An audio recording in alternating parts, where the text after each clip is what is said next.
Welcome to Mobile Rolling. We're filming today at the Norwood Oval, home of the Redlegs. They're great supporters of harness racing. A lot of people wouldn't know that, but they are.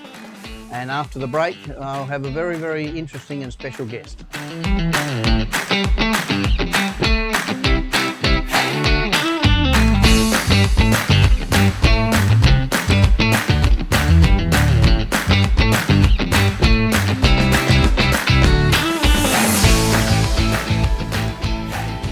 Welcome back to Mobile Rolling. It's my pleasure to be talking to a man that a lot of people would know for business reasons, from harness racing, from the Thoroughbreds, and also as a bookmaker. He may have taken their money or they may have taken his, but I think he's probably on the right side of the ledger. And I'd like to welcome Bob Holton. How are you, Bob? I'm great. Thanks, Gary. Thanks for having me on. Looking forward to it. Right, so we'll start with obviously a lot of people know that I spent most of my life in Port Pirie, and of course that's where a lot of the people that would know you would have met you when you were living in Whyalla. Now, obviously, I don't think you were born in Whyalla, so let's start at the start where you were born, where you went to school, what you did, and how you got to Whyalla, and then eventually came back to Adelaide. So that's it. I'll leave it up to you. Well, I was born in 1946, a long while ago, in Adelaide, Hindmarsh actually, and went to Crawdon Primary School, then on to Woodville High School, and then I did 3 years at Teachers College in Kintore Avenue in the city, and then I was sent from there as a teacher to Whyalla, and I taught at the Air High School in Whyalla for about 3 or 4 years.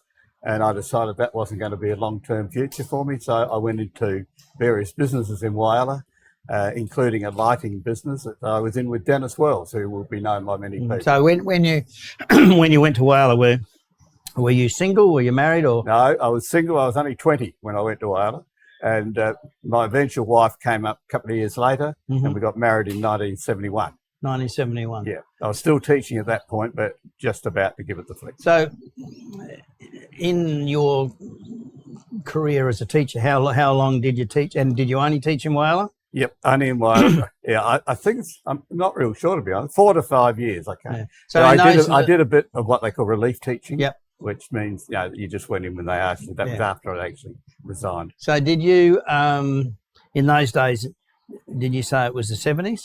That would have been when the shipyards and everything was flying, wasn't it? The shipyard was still going. It closed. I'm not sure of the exact date. It was very early 70s. About 1970, the shipyard closed. The last but you had the BHP were flying at that stage. BHP were going like a rocket, yeah.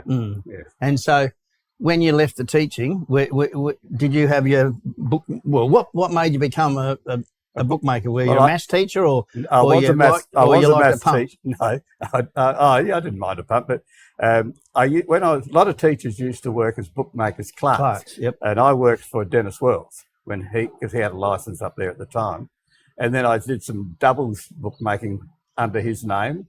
We went sort of half on that, and then eventually I did a bit of agent's work for Dennis, so if he wasn't around, I operated his place, and then eventually I got my own license in 1979. So in Whyalla, you would have had a few bookmakers. You would have had Dennis Wells, yourself, Bruce Smallacombe, Reg Donaldson, the little fellow that had the service stations, Mickey Marin, later times he wasn't at the start.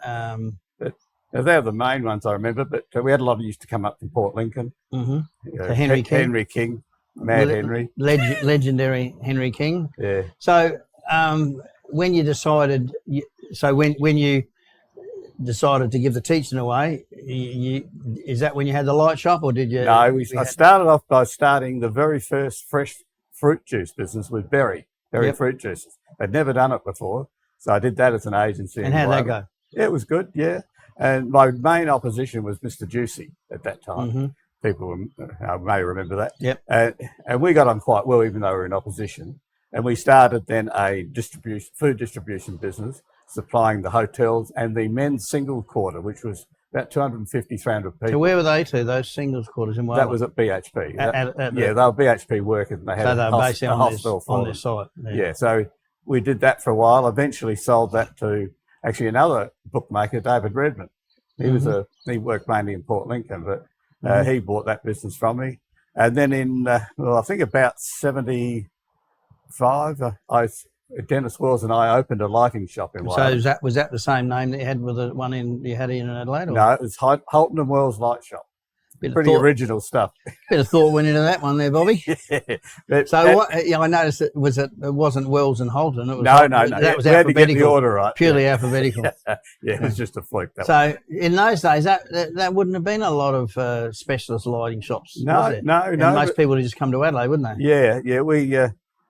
We did well. You know, it took a while to get it going. Had to improve the supply of the suppliers that we had, and so we dealt at a better price. Yeah, better product. And that went quite well. I eventually sold that after 13 years. So it must have been about 75. So to another person in Whyalla, I sold that business.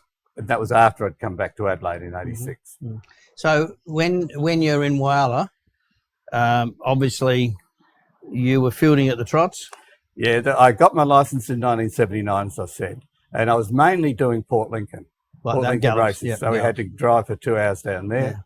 But I'd do Eyre Peninsula, Kimber and all those at the time, and Whyalla. Occasionally around to Pirrie, up to Hawker, Quorn, Port Augusta, all over the place. Penang, Did you ever field at the Port Pirrie races, the gallops? Not at the gallops, the trots. I think. Yeah, not much. There were bookmakers that handled that area. Okay, so I can remember use at the trots at Whyalla on a Saturday afternoon, and they'd have Whyalla trots on a Saturday afternoon, and there'd be the late great Graham Silk would be loading them up and going back, and there was trots at Globe Derby the same night. Yeah. No, we had now Rossi Sugars used to come up and drive. We did interview the Superman of the Sulky, Max Evans, and he used to always take up a truckload for Albi, and that 1 week he'd go to Mount Gambier and 1 week he'd go to Whyalla. Can't say a lot, I suppose. It's a long time ago, but I think sometimes 4 out of the 5 might have won, but there was always one that didn't, and maybe it just didn't have any luck at Whyalla on the track. Yeah, bad luck. It's only a small track, but 800 metres. But the old Whyalla was fantastic. They had the race caller that used to have... Wyatt. Brian, wasn't Brian it? Wyatt. And he used to have an A on the everything. Yeah, and he had a gravelly voice. Yeah, as the hailstones echo down the back of my trousers. Yeah. He's a very funny, an excellent caller. Yeah, he was really good in those days. I had a horse, the late Wally Zoom, who passed away just recently. He took a horse of ours called Smoky Robin to Whyalla. Right. And he was in 2 races, and my late father he said, "Again, horse win today." I said, "Well, Wally seems to think he can win." I said, "Well, put $20 on." I said, "Dad, it's in 2 races." He said, "Well, back it one up the other." I said, "Oh, it can't happen." Well, it did. Won both races. Did he back it? No, and of course, he didn't leave me much in his will then. We used to have really good June Carnival in Whyalla. Oh, everything was good in Whyalla. Yeah, and that was when Wavell at the time was in recess. They didn't race June. Yeah. And we'd get all of the good horses and trainers and drivers came up. And the June Carnival was enormous. But even Whyalla, like, Peter Thompson, who, certainly everyone knows his daughter Kate, but Kate Gaff. Peter was good. But Peter would use Whyalla as he'd have the ones that needed some education or were a bit green or not quite up to it, they go to Whyalla. Then they were good enough, they go to Pirrie and Kadina, and then if they're good enough, they go to Gawler, and then they go to the next level to Globe Derby. Yeah. So it was a stepping stone, you know. It's very sad that it doesn't still exist. No, it is. It was. There's still 13,000 people in Whyalla. There was probably 30,000 back in those days. But it was, and you could get a bet on. I can remember you may have been one that got stung on this one, Elliot Ness.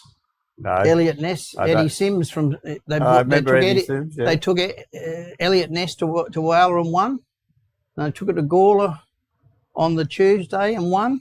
And then I reckon they took it to Melbourne the next week and won again. So it had to be a fair thing at Whyalla. It was and I think they got odds every time. So good on it. So you raced. You're heavily involved in the gallops now as the former chairman of the South Australian Jockey Club. But you had in your day in Whyalla, it's a bit like Port Pirrie. Everyone at the Solomon Town Football Club had an interest in a horse, and I suppose everyone in Whyalla basically had some interest. So you had horses with with Rocky Eaton. Started with Kevin Eaton. Started with a horse called Flying Merlin, who was by Merchant. Yep. He was an 8-year-old. He came to one of these June carnivals, and they put a stack on him.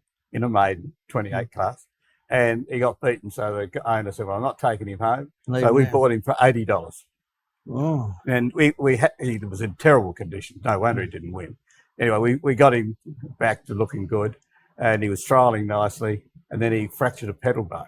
Mm. Now, that fracturing pedal bone is not the end, just give him a bit of time. Mm. And then when he came back, he won 5 races for us. So, you know, in those days, I can remember, you know, Johnny Deans when he had Bullaroo. Yeah, like he was a horse he got off of Jimmy Post, and he ended up going to Melbourne Showgrounds. And some of the trainers like Deanie Williams, what a great judge of pace Deanie Williams was. Like, yeah. And even, you know, like the late John Dennis from Perry, ex-bike riders could judge pace better than anybody, you know. You know, when Johnny had Bullaroo, we had Phil Commotion coming up, which was and Bon Adios, 2 champion horses from racing at Wayville at the time. Yeah, but one they used to come up. Yeah, one would have been Bill Shins, and the other one was Albie Holden or Jimmy Holden, might have been his brother, I think. Yeah, I don't know.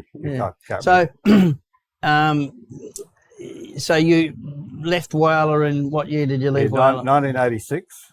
So what made you the decision to go when you'd already been there for how long? 20 years. 19 or 20 years? The managing director, of course. My wife. So she decided the kids were getting to an age they wanted to get them down to Adelaide, so we did. So at that stage, you did you have any children at that stage? Or yeah, we had 2. 2 children. So they were little ones, or? Yeah, well, one was 5, and the other one would have been about 11. About 11. Yeah. So you come to Adelaide, and is that when you set up the lighting shop? Yeah, a friend of mine, or we used to do a lot of buying here, owned the Delight store on Anzac Highway, which people would know. When I came back, he said, "Well, I don't want you in opposition, let's open a shop together." And that was the one at Holden Hill on North East Road. Yeah. So we opened that in 86, and I sold my share of that to him in 2011. So we operated for 25 years. Yeah. So with the getting back to the trots, you raced a few horses with Cliff Power, was it? The black and white colours? Yeah, Mr. Organiser was our best. But they all raced in Victoria, didn't they? Yeah. Satchel Swinger was another one. Yeah, my partner in these horses was Kevin Taylor, who many people would know. We were talking about Bookmaker. He was a Whyalla Bookmaker. Yeah. And Kevin, we raced them together. Mm-hmm. And we had a few others, Embrace the Stars, which was a nice horse as well. But Mr. Organiser was the best of them. So he won quite a few. So you came to Adelaide and you're in the lighting, and you were bookmaking then at Globe Derby. Did you field at Morphettville and? Not originally. I was Milfordville, and then I moved from there to Globe Derby. I was doing. So did you field at Cheltenham? Yes. Oh yeah, Cheltenham and Victoria Park. Victoria Park. I went past today. I nearly cried. I thought this was. Oh, it's a crying shame. It's not a race. No, it's great for walking dogs though. So. Yeah. So when did you sort of switch over from the harness racing over to the gallops? When was that? It was the other way around. I was at Morphettville. I was still going to Portland. No, I mean as far as racing the horses. Right, so you had in Whyalla, you basically had a couple of trotting horses. Correct. And they had some with Cliff Power. I had a galloper, a couple of gallopers with Rick Shine, who was a trainer in Port Augusta. And our first winner was there in Port Augusta. So who was in those with you? Fellow bookmakers or family friends? My wife and I. Yeah, we had 2, I think. Yeah, both of them won, but So when was that? Was that the 90s or? No, that's a very good question. It would have been while we were still in Whyalla, so before 86. So when you come to Adelaide, and what made you go in? Okay, so you had the light shop and you were fielding. Yep. What made you? Because I suppose most of the horses are in your wife's name, aren't they? Because she's the boss, I believe. How many horses have you got at the moment? Shares of 10. 10. But they're 10% shares. Yeah, but it doesn't matter. No, it's still good fun. The story the other day with the Victorian Oaks where Brad Fitzgerald, whose father Paul Fitzgerald was doing a bit of stewarding and a very astute trainer in his day at Perry. Well, his son had shares in with Aaron Bain Racing and that in the 3 horses that ran first, second, and third in the Oaks. Yeah, it wouldn't matter whether you had 1% or 100%. That'll never happen again. No. There's no way the thrill's the same. You couldn't get 3. You couldn't get the 3 place getters in the Victorian Oaks if you tried for 100 years. No. And we've seen blokes here that have spent millions of dollars trying to win the Southern Cross and can't win it. So how are you going to get first, second, and third in Blue Ribbon? Wolfie Blass, a perfect example. He tried for years to win the Kangaroo Island Cup. Yeah. I think he eventually did, but he had some good horses and they just couldn't win. Yeah. Well, I've been lucky enough to have won Group 1s and bred $1 million poster, and there's blokes that have got, 100 million more than me that can't do it. So it's a bit of luck. Well, there's a lot of horses, gallopers and pacers that sell for over $1 million and they never win a race. Exactly. So with your bookmaking, is there any stories where you've said, this bloke's going to, I'm gone here, or we're in a bit of pain here, or when there's a bloke come up and said, "Oh, give me a couple of hundred on this," and he's been one of your mates, you go, "Well, I wouldn't be backing that." But, is there any stories where you've either someone's got you or you've got someone? Oh, you look, that's always the case. The punters are there to beat us, and that's fine. That's what it ought to be like. We had a couple of races at Globe Derby that we thought were a little questionable. But that's nothing that you put up with that. Yeah, they happen all the time. Yeah, but don't you think the odds today, now they got all these corporates, percentages they're betting today are nowhere near the percentages that you were betting. Oh yeah, no, they're too high. You would be betting to 125, 130%. Now some of them are over 200%, and you think, well, why have a bet in the race? Well, Sportsbet and Ladbrokes are the main ones. They bet about 135 and get down to about 100. Yeah, it'll get down to about 120 at the jump, and that's created by all the taxes. It's like any business. If you've got an input cost, like the point of consumption tax, which is 20% of their gross turnover. Sorry, 15% of their gross turnover. That's a massive amount. It's not profit. It's not net profit. Gross turnover. Gross profit. Gross profit. Now they could be losing, but they're still going to pay it on the gross profit. It's a very unreasonable sort of tax, but that is a tax that they have to put into their costs, and they have to be able to get it back, and the punter pays. I think we'll have a short break, and we'll be back soon for part 2. Okay.